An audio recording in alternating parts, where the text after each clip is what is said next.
Hello बच्चों, क्या हमारी आवाज आपके पास जा रही है? देखिए, आज हम लोग क्लास 10th हिस्ट्री या अदर कोई कॉम्पिटिटिव एग्जाम के क्वेश्चन को देखेंगे। और ये जो आप क्वेश्चन देख रहे हैं, इस क्वेश्चन के माध्यम से हम पूरा 10th के सिलेबस को रिवीजन करवा देंगे। और यह आपका क्वेश्चन है मॉडर्न हिस्ट्री का, जिसको हम लोग 10th में 4th चैप्टर है, और 4th चैप्टर में है भारत में राष्ट्रवाद। यह क्वेश्चन भारत में राष्ट्रवाद का है। देखिए, हम लोग चलते हैं क्वेश्चन की तरफ। और फर्स्ट नंबर क्वेश्चन है 1857 की सिपाही विद्रोह की शुरुआत कब से हुई? ऑप्शन नंबर 1 है 8 मई 1857 से। ऑप्शन नंबर बी है 9 मई 1857 से। ऑप्शन नंबर सी है 8 मई 1857 से। और ऑप्शन नंबर डी है 11 मई 1857 से। देखिए, 1857 की क्रांति, हम लोग पहले लेक्चर देते हैं। हम लेक्चर देंगे, उसके बाद आप लोगों को कंप्लीट हो जाएगा कि 1857 की क्रांति क्या थी। और 1800 ये जो क्वेश्चन है, इस लेक्चर के माध्यम से आप लोगों को यह क्वेश्चन का आंसर मिल जाएगा। देखिए, 1857 की क्रांति, देखिए इस क्रांति का सबसे बड़ी कारण था अंग्रेजों द्वारा जो प्रथा चली जा रही थी, जैसे सती प्रथा। अंग्रेज ने सती प्रथा का अंत किया था, जो कि बहुत अच्छी काम था। जो भारत को अच्छा नहीं लगा, भारत के व्यक्ति को अच्छा नहीं लगा। उसके बाद महलवारी व्यवस्था था, रैयतवाड़ी व्यवस्था था। लेकिन 1857 की क्रांति के सबसे बड़ा कारण था सैनिक विद्रोह। इसलिए बोवरे 1857 की क्रांति को हम लोग सिपाही विद्रोह के नाम से भी जानते हैं। 1857 की क्रांति बोवा क्या था? देखिए, वहाँ होता क्या था कि पुलिस का ट्रेनिंग दिया जाता था। उसमें 1857 की क्रांति का मुख्य कारण था, उसमें राइफल था। राइफल जो बंदूक होता है, उस बंदूक में बेस्टिल राइफल के स्थान पर एमफिल राइफल का प्रयोग किया जाता था। होता क्या था, पहले सैनिक सब क्या करते थे, उसका जो बंदूक होता था, पिस्टल होता था, वो बहुत भारी था, तो एक हाथ से उठता नहीं था, इसलिए उसको दोनों हाथ से उठाना पड़ता था। और एक हाथ से इसे रखता था, और सैनिक सब दूसरा हाथ से उस जो गोली था उसको फाड़ता था। उस गोली में क्या किया था अंग्रेज सब, गोली में उस जंग ना लगे, उस जंग को पहले क्या होता था, राइफल में सीधे बारूद भरते थे, अब ठूस ठूस करके गोली एक एक करके मारना पड़ता था, फिर ठूसना पड़ता था, और एक एक करके मारना पड़ता था। लेकिन बाद में अंग्रेजों ने दिमाग लगाया, और अंग्रेजों ने दिमाग लगा करके सिर्फ बारूद भर देता था और बाहर से गोली लगा करके मारना चाहता था। उसके लिए जो वहां पे कोंटा पे जो छोड़ा जाता है, वहां पे जंग ना लगे, इसलिए उन्होंने क्या किया था, 1857 की क्रांति में उन्होंने पिस्टल के राइफल जो था, उसके मुंह पे गाय और सुअर की चर्बी मिला दिया था, जिससे गाय और सुअर की चर्बी मिलाने के कारण पूरा सैनिक में विद्रोह हो गया था। और वहां एक सैनिक का नेटिव इन्फेंट्री था, 34वीं इन्फेंट्री के सिपाही हुआ करते थे मंगल पांडे। मंगल पांडे का संबंध उत्तर प्रदेश के बलिया से है। उनका जन्म हुआ था उत्तर प्रदेश के बलिया में। देखिए, जब 1857 की क्रांति की शुरुआत हो रही थी, वो बेस्किल राइफल के स्थान पर एमफिल राइफल का प्रयोग किया जा रहा था। भारतवासियों को यह पता चला कि अंग्रेज इस एमफिल राइफल में गाय और सुअर की चर्बी मिला दिया। उसको मना किया जा रहा था कि आप इस काम नहीं कीजिए, अच्छा काम नहीं है। लेकिन उसका एक ही मुद्दा था कि भारत में कैसे भी करके हम लोग धर्म को अलग कर दे, हम लोग हिंदू को अलग कर दे और मुस्लिम को अलग कर दे। उन्होंने धर्म को अलग करने के लिए ये सब किया था। वही में एक सिपाही हुआ करते थे जो अंग्रेज के बहुत ही करीब थे, जिसका नाम था बाबा मंगल पांडे। बाबा मंगल पांडे का संबंध 34वीं इन्फेंट्री से था, और वह ड्यूटी कर रहे थे। जब मंगल पांडे को पता चला कि गाय और सुअर की चर्बी राइफल में मिलाया गया है, और उसी के कारण मंगल पांडे ने उस राइफल को चलाने से इनकार कर दिया। लेकिन जब क्या बोलते हैं, सैनिक सब का पीरियड होता था, तो उसमें क्या होता है कि आप बंदूक में गोली मिला करके आप नहीं ले जा सकते हैं। उसी समय पीरियड हो रहा था। जब पीरियड हो रहा था तो अंग्रेज बोला कि आप गोली चलाइए। सीधे मंगल पांडे ने गोली चलाने से इनकार कर दिया, और सभी वहां जितना भी इन्फेंट्री 34वीं इन्फेंट्री के सिपाही था, सभी व्यक्तियों ने गोली चलाने से इनकार कर दिया। लेकिन सबसे करीब हुआ करते थे मंगल पांडे। मंगल पांडे को जब कहा गया तो मंगल पांडे गोली चलाने से इनकार कर दिए। उस समय अंग्रेज के कमांडिंग अफसर हुआ करता था जनरल बाग और जनरल हडसन। ये दोनों अंग्रेज का कमांडिंग अफसर था। ये दोनों ने मंगल पांडे को कहा जबरदस्ती आप गोली चलाइए, लेकिन मंगल पांडे जब इनकार कर दिए तो उनसे जबरदस्ती किया जा रहा था। मंगल पांडे का है, अच्छा हम थोड़ा बताते हैं कि गोली चलाते हैं। मंगल पांडे लिए बंदूक, और जैसे ही बंदूक लिए तो धाया सानी मारे जनरल बाग को, जनरल बाग चल गया। तब जब जनरल तो हर्षन कह रहा है, ई का किया मंगल पांडे, कह टका किए, दिखाते हैं हम तुमको। जनरल गोली लिए, दूसर का गोली ला, दूसर का बंदूक लेकर के मार दिया हडसन को, जनरल बाग और जनरल हडसन को उन्होंने मार दिया। जब उनको गोली लगी तो पूरा सिपाही में विद्रोह मच गया, पूरा सिपाही में फैल गया कि अब मंगल पांडे को नहीं छोड़ेंगे ये लोग। हुआ यूं ही कि मंगल पांडे को पकड़ लिया गया, मंगल पांडे को पकड़ लिया गया, और मंगल पांडे को पकड़ करके फांसी की सजा दे दिया गया। मंगल पांडे के बुरे फांसी की सजा 8 अप्रैल 1957 को दिया गया। मंगल पांडे को फांसी की सजा 8 अप्रैल 1957 को दिया गया। वही हम लोग बात करते हैं, जब मंगल पांडे को फांसी की सजा दी गई तो पूरा बटालियन में विद्रोह फैल गया कि मंगल पांडे को फांसी की सजा दे दिया है, इसलिए पूरा सिपाही सब विद्रोह कर दिया। जब विद्रोह किया तो अंग्रेज बड़ी तेज हुआ करता था। अंग्रेज उस 34वीं नेटिवियन इन्फेंट्री को, सिपाही को अलग अलग बटालियन में बांट करके 500 को छुट्टी दे दिया, 500 को अलग कहीं जगह भेज दिया, 500 को अलग छुट्टी पे कहीं दूसरे असम उसम कहीं भेज दिया, जिसके कारण उस 34वीं नेटिवियन इन्फेंट्री के सिपाहियों ने विद्रोह नहीं कर पाया। अब यह बात पता चला 20वीं नेटिवियन इन्फेंट्री के सिपाहियों को। 20वीं नेटिवियन इन्फेंट्रियों का सिपाही का क्या बोलते हैं संबंध मेरठ से था। कहां से? मेरठ से। 20वीं नेटिवियन इन्फेंट्री के सिपाहियों ने अब सोचा कि अब खेला हो, अब विद्रोह का नेतृत्व हम लोग करेंगे। 20वीं नेटिवियन इन्फेंट्री के सिपाही ने अब कहा कि हम लोग एगो डेट फिक्स करते हैं, और डेट फिक्स करने के जरिए हम लोग 1857 की क्रांति का नेतृत्व कर देंगे। उन्होंने डेट फिक्स किया 25 मई 1857 को। 25 मई 1857 को 25 मई जब 1857 को फिक्स किया तो उसी में बैठक में जब फिक्स किया जा रहा था 25 मई को, उसी में कोई दारू पी करके नहीं होता है कि कोई दारू पी करके चल जाता है, दारू पी करके बक दिया अंग्रेजों को कि अंग्रेज हम तुमको बताएंगे 25 मई को क्या होगा। अंग्रेज भाप गया कि 25 मई को कुछ ना कुछ होने वाला है। अंग्रेज जब भाप गया बुवरे, तो अंग्रेज सोचा कि अब भारतीयों कुछ ना कुछ हमारे खिलाफ करेगा।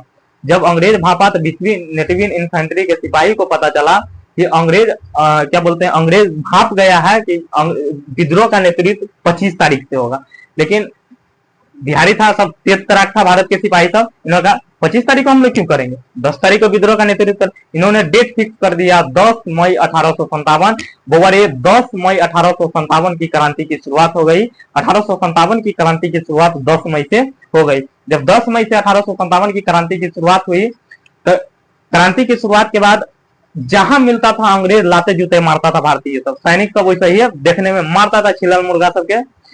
जब अंग्रेज जहां पकड़ाता था तहां अंग्रेज देखने में उजर था, छिलल मुर्गा वैसा लग रहा था, मारता था जहीं तहीं। अंग्रेज को जब मारता था तो वो सब सॉरी सॉरी बोलता था, मारता था, घिना के मारा था बुवरे 1857 की क्रांति में सिपाही।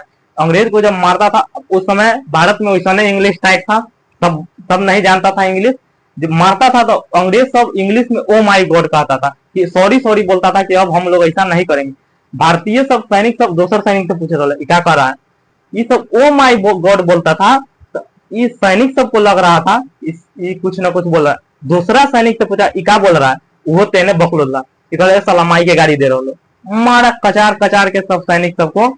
और सैनिक सबको जब मारा तो लतिया जुतिया के, जब मर जाता था तो देखता था सुंघा के सुंग रहा कि ना सुंग, ओहू पर से देता था लाते मुके। जब दिल्ली में पूरा के पूरा 1857 की क्रांति मेरठ से शुरुआत हो गई, और 20वीं नेटिवियन इन्फेंट्री के सिपाही ने शुरुआत कर दिया। और इसका आंसर बोवरे हो जाएगा। बताओ कि 1857 की सिपाही विद्रोह की शुरुआत कब से हुई? इसका आंसर हो जाएगा बोवरे 10 मई 1857 को। 10 मई 1857 की क्रांति की शुरुआत मेरठ से हुई। कहां से हुई? मेरठ से। और 11 मई को सैनिक सब पहुंच गया दिल्ली। कहां पहुंच गया? 11 मई 1857 को सैनिक सब पहुंच गया दिल्ली। कहां? दिल्ली। बोवरे दिल्ली में 11 मई को पहुंचा, और 12 मई को दिल्ली में इन्होंने कदम रखा। और जब 12 मई को दिल्ली में कदम रखा तो उस समय मुगल बादशाह हुआ करता था बहादुर शाह जफर। बहादुर शाह जफर मुगल बादशाह हुआ करता था, और बहादुर शाह जफर का पत्नी का नाम था जिन्नत महल। जिन्नत महल महाबकलोल थी। बहादुर शाह जफर बकलोल था, जिन्नत महल महाबकलोल थी। जब सैनिक सब बहादुर शाह जफर को कहा कि आप लोग सैनिक विद्रोह का नेतृत्व कीजिए, बहादुर शाह जफर कर रहे हैं हम नहीं करेंगे, 80 साल के बुढ़ौती में हम कमान संभालने जाएंगे रे। जिन्नत महल के जैसे ही पेट्रोल भिराया तो जिन्नत महल का आचार्य को हम बुढ़ऊ को मनाते हैं, बुढ़ऊ को मना ली। और 1857 की क्रांति की शुरुआत दिल्ली में 12 मई से हो गया। 12 मई 1857 से दिल्ली में 1857 की क्रांति की शुरुआत हो गया। जब दिल्ली में 1857 की क्रांति की शुरुआत हुआ बोवरे, तो यहाँ दिल्ली में विद्रोह को दबाने के लिए अंग्रेज अधिकारी जनरल हडसन और निकोलसन को भेजा गया। जनरल हडसन और निकोलसन को भेजा गया। बोवरे इस विद्रोह को दबाते हुए निकोलसन मारा गया और हडसन विद्रोह को दबा दिया। 1857 की क्रांति में जब विद्रोह दबने के कगार पे था, तो बहादुर शाह जफर भाग करके जहांगीर के महल में चल गया। कहां चल गया? जहांगीर के महल में। बाद में जिन्नत महल की सूचना पे बहादुर शाह जफर को जहांगीर के हुमायूं की मकबरा से लेकर के वहां उसको रंगून भेज दिया गया और बहादुर शाह जफर की मृत्यु रंगून में ही हो गई। और रंगून में जब बहादुर शाह जफर का मृत्यु हुआ, तो बहादुर शाह जफर का मकबरा भी रंगून में ही है। और इस क्वेश्चन का डाउट क्लियर हो गया कि 1857 का विद्रोह का शुरुआत कब से हुआ? आंसर हो जाएगा 10 मई 1857। और दूसरा नंबर क्वेश्चन है। दूसरा नंबर क्वेश्चन है 1857 की क्रांति में अंग्रेजों का सबसे कट्टर दुश्मन कौन था?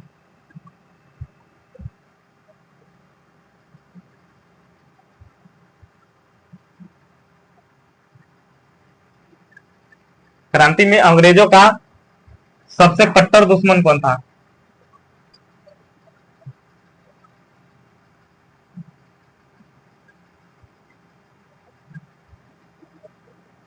ऑप्शन नंबर 1 है झांसी की रानी।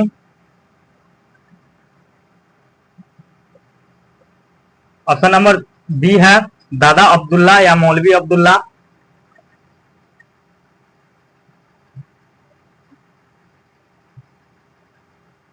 ऑप्शन नंबर 3 है बोवारे यूरोज। ऑप्शन नंबर 4 है मंगल पांडे। सुन देखो, 1857 की क्रांति में अंग्रेजों का सबसे कट्टर दुश्मन कौन था? बोरे देखिए, 1857 की क्रांति में विद्रोह का नेतृत्व हर जगह से हर शासक ने किया था। और अब 1857 के विद्रोह में सभी व्यक्ति ने अपना अपना शासन अपने मतलब कि किसी की जमींदारी हड़प ली गई थी, किसी के बेटा को शासक नहीं बनने दिया जा रहा था। इसलिए 1857 की क्रांति का शुरुआत हुआ। 1857 की क्रांति में एक जगह हुआ करता था अयोध्या के फैजाबाद। कहाँ के? फैजाबाद। और फैजाबाद अभी हम लोग उसको अयोध्या कहते हैं।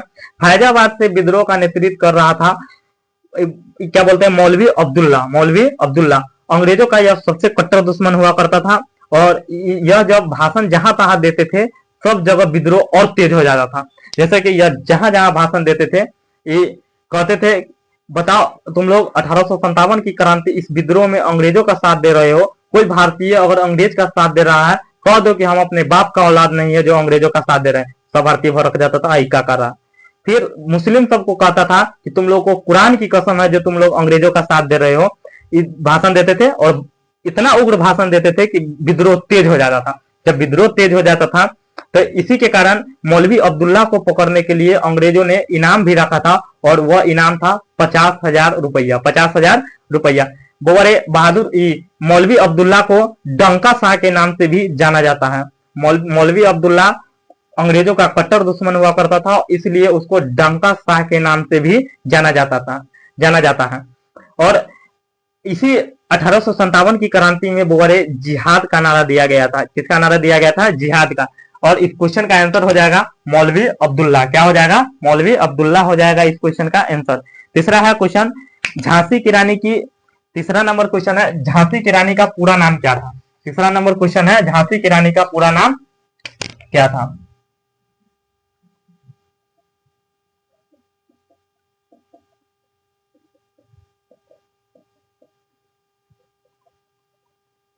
दिख रहा है ना?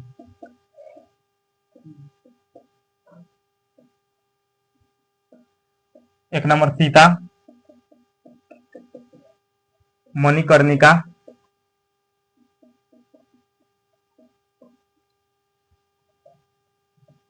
सी नंबर हो जाएगा गीता, 4 नंबर हो जाएगा बबीता। देखिए, और झांसी की रानी, झांसी जहां झांसी की रानी के, देखो ग्वालियर से विद्रोह का नेतृत्व झांसी की रानी ने कर रहा था, और यह झांसी की रानी हुआ करती थी, झांसी की शासिका होती थी। और देखिए झांसी की रानी बोरे, झांसी की रानी का जन्म ग्वालियर में हुआ था, और यहाँ से विद्रोह का नेतृत्व झांसी की रानी खुदे कर रही थी। और देखिए इसका पति का नाम था गंगाधर राव। क्या था? गंगाधर राव। और इसके बेटा का नाम था दामोदर राव। क्या था? दामोदर राव। देखिए यह जब झांसी की रानी 12 साल की हुआ करती थी, तब यह अपने पिता के साथ गंगाधर राव के दरबार में गई थी न्याय मांगने। उस समय वहां का शासक हुआ करता था, झांसी का शासक हुआ करता था गंगाधर राव। गंगाधर राव जब यह न्याय मांगने गई थी इस अपने पिता के साथ, यह 12 साल इसकी अवस्था हुआ करता था। जब गंगाधर राव की नजर इससे पड़ी तो गंगाधर राव को इससे प्रेम हो गया, और बाद में चल करके यह 12 साल की लड़की से 80 साल के बूढ़ा ब्याह किया। 80 साल के बूढ़ा जब विवाह किया तो इससे कोई पुत्र या पुत्री की प्राप्ति नहीं हुई। जब पुत्र या पुत्री की प्राप्ति नहीं हुई तो उन्होंने एक बेटा का गोद लिया। उस बेटा का नाम था दामोदर राव। बोरे झांसी की रानी के पूरा नाम की बात करें तो झांसी की रानी की पूरा नाम था मनु या मणिकर्णिका। झांसी से विद्रोह का नेतृत्व रानी लक्ष्मीबाई ने की थी, और इसके बेटा को अंग्रेज कह रहा था कि तुम अपना बेटा नहीं है, तुम्हारा अपना कोख से जन्मा हुआ बेटा नहीं है, इसलिए हम तुमको इसको शासक नहीं बनने देंगे। इसलिए झांसी की रानी इस क्रांति 1857 की क्रांति में कूद पड़ी थी, और झांसी से विद्रोह को दबाने के लिए जनरल ह्यूरोज को भेजा गया था। जनरल ह्यूरोज से लड़ते हुए झांसी की रानी की तलवार लगी थी, इस पर लग गया था। इसी के कारण झांसी की रानी की मौत हो गई थी। और जब झांसी की रानी की मौत होने के बाद जनरल ह्यूरोज ने इस विद्रोह को दबा दिया। जनरल ह्यूरोज ने उसी क्रांति में कहा था कि अकेली वह मर्द थी जो 1857 की क्रांति में लड़ रही थी। इसलिए 1857 की क्रांति में बोल रहे झांसी की रानी का पूरा नाम मनु या मणिकर्णिका थी। अगले का क्वेश्चन है कि बताइए बिहार से विद्रोह का नेतृत्व किसने किया था? बिहार से, लेक्चर सुनिएगा। बिहार से विद्रोह का नेतृत्व मेरठ से, जगदीशपुर से हुआ था, और जगदीशपुर से विद्रोह का नेतृत्व क्या बोलते हैं, वीर कुंवर सिंह ने किया था। वीर कुंवर सिंह, जगदीशपुर से विद्रोह का नेतृत्व वीर कुंवर सिंह ने किया था। और वीर कुंवर सिंह को कहता था अंग्रेज कि तुम अब बूढ़ा हो गया, तुमसे जमींदारी मंदारी नहीं होगा, पूरा हमको दे दो। वीर कुंवर तुमको हम देते हैं, अल्लाह तेरे लाठी। 80 साल की उम्र में अंग्रेज को दौड़ा के मारा था उस समय। और जब वीर कुंवर सिंह युद्ध लड़ रहे थे तो कई ली ग्रांड उस समय विद्रोह को दबाने आया था। ली ग्रांड से युद्ध लड़ते लड़ते क्या बोलते हैं, वीर कुंवर सिंह की जो है ना, जब युद्ध हार गया ली ग्रांड तो पीछे भाग रहा था, और वीर कुंवर सिंह जब जा रहे थे तो ली ग्रांड ने गोली मार दिया था वीर कुंवर सिंह को, और वीर कुंवर सिंह की गोली इस हाथ पे लगी थी। उसी अपने हाथ के तलवार के दम पे वीर कुंवर सिंह ने अपना हाथ काट लिया, और ली ग्रांड से युद्ध लड़ते हुए वीर कुंवर सिंह ने 23 अप्रैल को युद्ध जीत लिया। इसलिए 23 अप्रैल को हम लोग बिहार क्या बोलते हैं, विजयी दिवस के रूप में भी मनाते हैं। और 23 अप्रैल को विजय दिवस के रूप में, इसके 3 दिन के बाद यानी कि 26 अप्रैल को वीर कुंवर सिंह की मृत्यु हो गई थी। वीर कुंवर सिंह को हम लोग बिहार का शेर भी कहते हैं। बिहार का शेर वीर कुंवर सिंह को भी कहा जाता है। इससे आगे हम लोग कल की क्लास में देखेंगे। जय हिंद, जय भारत।